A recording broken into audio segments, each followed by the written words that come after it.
Hey yo, another day, another shenanigan to dive into with your boy Raymundo. Welcome back to the channel. Now I got a clip here today of a husband finding his wife's phone. Well, he actually stole his wife's phone, and what he finds in it is wild enough. But before we dive into it, make sure that you hit the like button, hit the subscribe button, show the channel some love. Cue the clip. Nah, she left the phone locked and I went through it and I'm calling niggas. And I'm calling the nigga. I wanna know what's up. And I'm putting everything on the spot, nigga. Watch. Watch. Watch. And when I leave here, I'm breaking the TV. Why are you gonna break the TV, when I dog? leave here. When I leave this, it breaks, nigga. I would personally Everything take the is TV broke, if it was nigga. me. Watch. I'm validating. I told myself I would never call a nigga about no girl. Never. Look at you never. now. But I go through your phone, I'm getting Shake Shack with the big drinks, with the big burgers, with the big fries, with the cheese on it. Cheese costs $1.50 extra. And you in my car texting another. Yeah, I want to see what I read everything. It's disrespectful, it's dog. up. You think they gonna be watching this when I leave? You think she gonna have this nigga here watching this? Nah. When I leave? Nah. Nah. I'm breaking it, nigga. Nah, take it. I took her phone, pulls off. She don't even know what's going on right now. She don't even know what's going on right now. Took her phone, it's right here. This ain't my phone. Took her phone. Now I'm calling this nigga. I could have taken her to McDonald's for a burger, but I took her to fucking Shake Shack. Shake Shack is expensive, nigga. That's wild. It Shake is Shack expensive. nigga. Fuck you talking It about is expensive. big drinks. Fuck y'all talking about big sodas, big fries. Fuck you talking about. What? She think this nigga gonna be here watching this? This is going down today. Fuck that. Watch. Give a fuck, call this nigga. My heart hurt. My feelings hurt. I feel you. My feelings hurt. My heart. Now this nigga not picking up. Hello? Yo, hello? Yeah, what up? What is? Yo, what's good? This Kev? Man, every time you go around snooping, you bound to find something. And well, this is what lack of trust gets you. But well enough reason, found out that she was cheating. But do you make that phone call or do you check her? Obviously, he called old buddy. And well, I got that clip too. Check it out. I know where you work at, bro. You work at Family Dollar, nigga. I swear to God, when I go there, I'm gonna validate you, nigga. I know who you... I work at, the crazy part is I work at Family Dollar and everything in your house comes in by, so I don't understand what you Damn. about. Bro, you really act... Yo, this nigga acting mad tough. Bro, I swear to God, bro. Bro, but you don't have no consideration, bro. I'm telling you, we are married, bro. Leave her alone, bro. Leave her alone, bro. If you was doing handling your business as a man, Ooh. As a father, be coming to me, bro, You wanna be coming- coming. You love her or something, bro? Cause you act like you really ready to die, bro. This is my wife, bro. I'm actually the shit. Yeah. Listen, we've been talking every day for a whole 6-7 months. Damn. I feel this, bro. 7 months? You know what I'm saying? Bro, you really gonna sit here and tell me just this? Yo, bro, you're really telling me this just like this, bro? He in This his is my feelings wife, now. bro. This is my wife, bro. Bro, I'm not crying. I just don't know. Nah, you bro, crying, this is dog. my wife, bro. Bro, this is really my wife, bro. Bro, I'm not acting tough, bro. Cause, bro, I see it. Bro. For me personally, I would just leave the situation. That's just how I handle infidelity.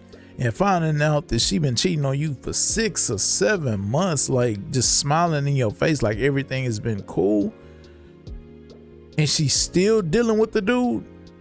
Yeah, man, just take your TV, take your ball, and find a new home, I guess. But what y'all think? So this guy, his name's Ivan, and Ivan is an absolute psychopath. Let me explain. Now, Ivan is from Australia, and he's not a good dude. He's got a criminal record. He's kind of always been in and out of trouble. And I guess at some point in his adult life, he decides, hey, I'm gonna unalive some people. Sounds like fun. So one day, when he's 26 years old, he's driving along outside of town, and he picks up these 2 hitchhikers, 2 women. And he's trying to chat them up, and I guess these women are polite, but they don't really find him all that charming. And this pisses Ivan off. So he pulls the car over, and he pulls out a knife, and he threatens them with it, and then he essays at least one of them. And then he pulls over at a gas station, and somehow these two women get away from him, and they go and they report him to the police. So then, bam, police, they go and arrest him. But unfortunately, he somehow ends up getting acquitted of this crime. And why are we not surprised? Because once again, the court system has let the people down. And so 17 years pass, and he's 45 now, and Ivan decides to strike again. And one day, he's driving along, and he sees a young couple walking along the road. They're both 19, and they're hitchhiking to some kind of hippie festival. So Ivan pulls up, and he's like, "Good eye, mate," or whatever Australians say, and he offers them a ride. So they get in, and they're all chatting, I guess, and as they chat, he drives them through Belangolo State Forest, which is a forest in this area. But then he decides to pull over, and he forces the couple to walk through the trees. Now, we don't know how he forced them, probably by knife point, because once they're deep in the forest, boom, he stabs the boyfriend a bunch of times. Then he stabs the girlfriend, and then he beats her until she's unalived. Then, 3 weeks later, he's driving along and he spots another backpacker. This guy. His name's Onions. So Ivan pulls over and he offers him a ride, and Onions is like, "That would be brilliant, bruv." Because, he's English. So he gets in, and as they're driving through Belangolo State Forest, they're chatting, and Onions starts getting a really bad feeling about Ivan. Because Ivan's asking him way too many questions. And that is when, boom, Ivan pulls the car over and he pulls out a pew-pew. And Onions is like, "Oh, bloody hell!" And he jumps out of the car and he runs away. So Ivan, he gets out of the car and he runs after him. And blam, blam, he fires his pew-pew. But he keeps missing, lucky for Onions. And ultimately, Onions is able to run far enough away, and he flags down a passing car and he is able to escape. And later, Onions is at the police station and he reports Ivan, but for whatever reason, police don't do anything. I don't know if they don't have enough information to investigate or what, but nothing happens to Ivan. Like somebody just tried to kill you, you get away, you go to the cops, you tell them what happens, you think they would believe you, but they don't. And the crazy part about that is, he not even black. So this psychopath just keeps going. And about a year later, he strikes again. He's driving along the road and he picks up yet another hitchhiker, a German woman. And he drives her to Belangolo State Forest and he ends up unaliving her with a knife. 11 months after that, he picks up a German couple who are hitchhiking across Australia. And he drives them to the forest, and there he shoots the guy 6 times and he decapitates the woman. 4 months later, he picks up a pair of English women, hitchhikers. And again, he drives them to the forest and he stabs one of them a bunch of times and he shoots the other. Now, of course, over the years, all these missing hitchhikers and backpackers, they've been reported missing by their families. But so far, none of their bodies have been found. Like, where do you even begin to look for the body of a missing hitchhiker? They're traveling across the country, like they could be anywhere. Well, in this case, they actually do find them. Because a few months later, after Ivan had unalived the 2 English women, 2 runners are in the Belangolo State Forest. And they're participating in some orienteering event. It's like an event where they're supposed to navigate through the forest. And while they're there, suddenly, boom, they come across some human remains. Remains belonging to one of the English women. And so they contact police, and the next day, police go out and they search that area and they find the remains of the other English woman who was with her. Then, a year later, a local man is out in the forest and he's collecting firewood, and he stumbles across the remains of the boyfriend from that 19-year-old couple Ivan had unalived years before. So, police start combing through the area again and they find the remains of the girlfriend from that couple. A month after that, police are still looking and they find the remains of 3 more people, the German hitchhiker and the German couple that Ivan had unalived. And that is when police start thinking they might have a serial killer on their hands. I think it's fair to say that given that we now have 7 bodies recovered, that we do have a serial killer. And so police, they start looking at people who live in or around the area where the victims were found. And there is one local guy who they know of who not only has a criminal record, but also has a history of violence. A guy who had been credibly accused of attacking and essaying 2 hitchhiking women all those years ago and went to court for it. That guy is, in fact, Ivan. So police start investigating and looking into Ivan. But unfortunately, he's just a suspicious guy with a criminal record. There's nothing tying him directly to these murders.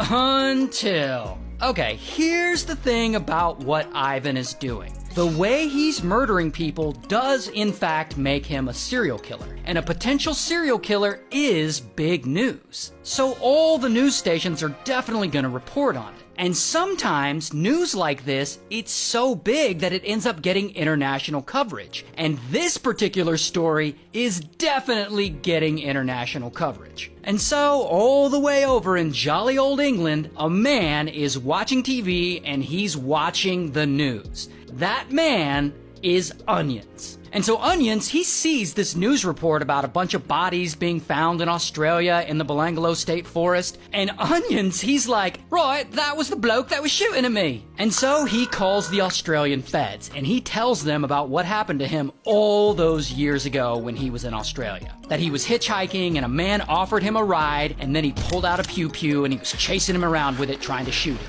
And so the feds fly him out from England all the way to Australia so that he can be a key witness and help them solve this case. And they end up showing him a picture of Ivan, and Onions looks right at that picture and he's like, right, that's the bastard. So then, bam, 50 police officers go and raid Ivan's family compound. And here's actually some news footage of it, and if you pause, you can see all of the officers gathered there during the raid. And during this raid, they find pew-pews that match the type of pew-pews that were used in the murders, and they find backpacks and other personal items that belong to the missing hitchhikers. So bro is definitely guilty. And so, kaboom, they end up arresting Ivan, and they charge him with murdering 7 people and a bunch of other stuff. Now, here's what's crazy though. They only charge him with the murders that they could actually prove that he did. But they suspect that he was responsible for almost 20 murders in the area, maybe even more. They just couldn't prove it. Because apparently hitchhikers used to go missing in that area all the time. But whatever, the 7 murders that they could prove were enough to put him away. And so he goes to trial and he's found guilty and he's given 7 life sentences, 1 for each murder. And he spends the next 23 years in prison and then he dies in prison of cancer. So, good for him.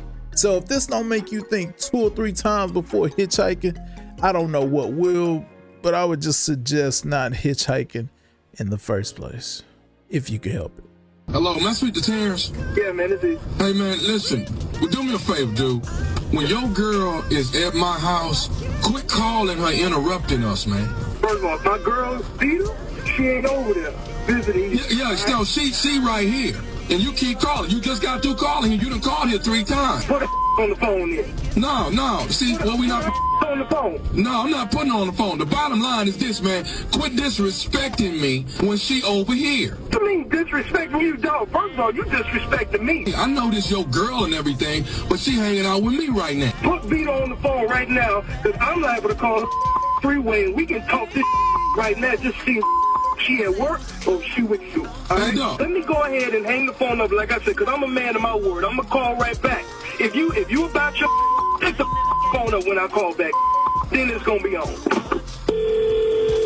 Hello? I told you we wasn't answering your call, man. Didn't I? Man, on the level of disrespect, I say that is definitely a 10. I mean, most dudes will want to keep that relationship on the low for the simple fact he not trying to keep her, but you calling her main dude, telling him to stop calling her when she with you could possibly complicate things. But yeah, man, I think this is obviously satire. I think that's Uncle Tommy though, but yeah, that is pretty messed up. When the whole family chew you up. Are you in search of a white man? No. What I'm doing? Adriana, you look a hot mess. A hot mess. I've been trying to tell you. And I'm serious. That wig looks synthetic. The bag. It's ugly. Come on now, take that off. You ain't going nowhere with that wig on. Take that wig off, man. You're not going. She really thinks she's doing something. You need to stay here if you're going out looking like that. That wig don't look good. Yo, they just came right. Like, they just came for me. I'm talking about all of them. Ain't nobody coming for you with that on. Look how bouncy it is. Is your wig bounce like that? Whatever. So yes, I'm doing a wig giveaway. So just ain't nobody gonna want that. That's the one you giving away. This from T-Moon. This Ariana, is you giving it away? Yes, I am giving this one away. I'm giving this away too. Please, somebody take it, Mom. Do about what? Your face card overshadows the. Y'all heard that? They said the face card. Now with friends like that, and in this case, family, who really needs enemies? But do y'all think it's coming from a place of love or a place of hate? Me, honestly, I think it's coming from a place of hate because, yeah, I just do. Man, I truly appreciate y'all rocking with your boy, man. Until next time, my name is Raymundo. Make sure that you like the vid, hit the subscribe button, drop a comment. Until next time, I'm out.